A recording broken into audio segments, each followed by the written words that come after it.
Well, now, President Trump will meet China's President Xi Jinping in Florida tomorrow, and there is much to talk about. Mr. Trump says he needs China's help with North Korea, otherwise the United States would have to act unilaterally. On the other hand, he also accuses China of stealing American jobs and industry. Well, Lieutenant General Wallace Gregson joins me now from Washington. He's the former Assistant Secretary of Defense for Asian and Pacific Security Affairs under Barack Obama. He's now Senior Director for China at the Pacific and Center for the National Interest. It's a public policy think tank. Lieutenant General, very good to talk to you. Now, North Korea. How strongly do you think China will try to dissuade President Trump from acting on his own to stop North Korea's nuclear ambitions?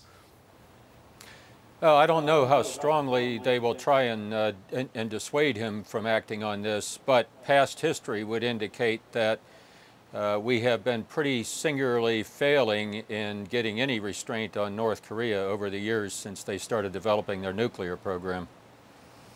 So do you think President Trump is considering, at the far end of the scale, military action?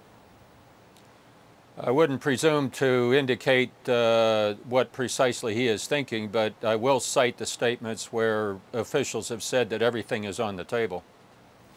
So that means that the Chinese will have to take him seriously. And do you believe there is more pressure to be put on Pyongyang by those in Beijing?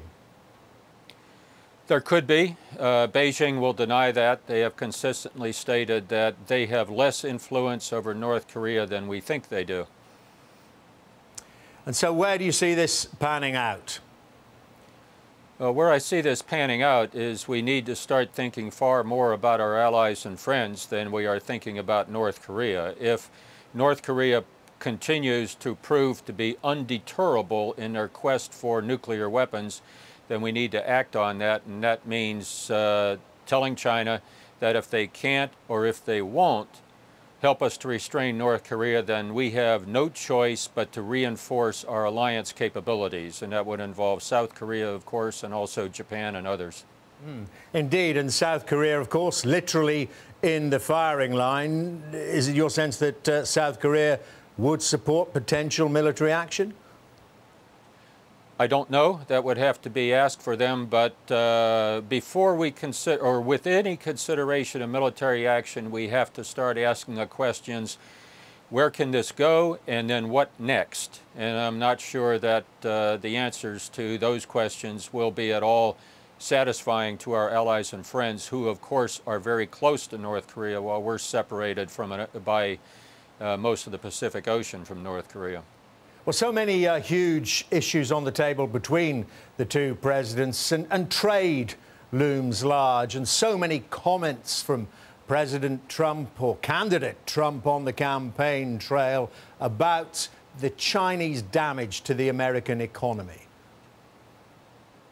That's true. And trade may play into these discussions, but I'm not sure how. Well, do you think the South China Sea will feature as well? The Chinese ambitions there, even building themselves new islands and runways?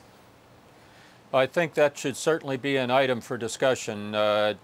China is very careful to make sure we understand their interest.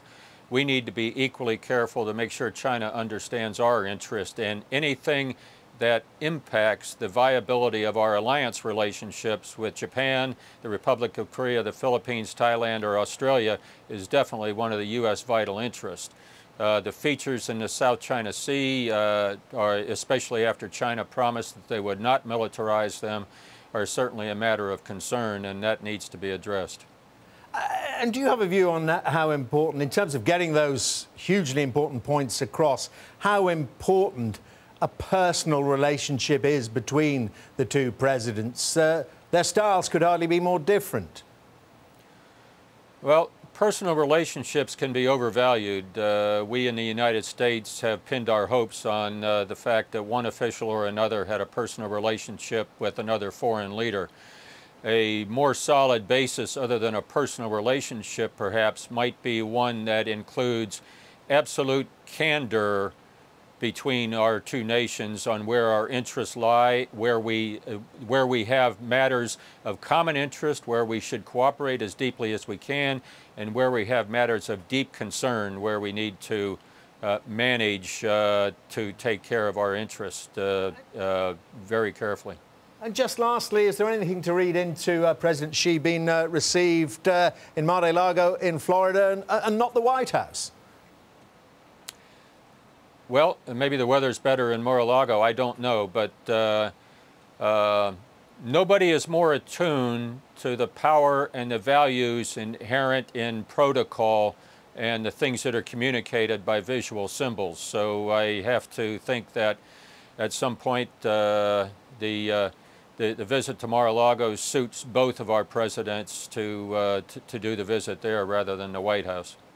Lieutenant General, great to get your thoughts. Thank you very much indeed for sparing the time to share them with us. Lieutenant General Wallace C. Gregson there.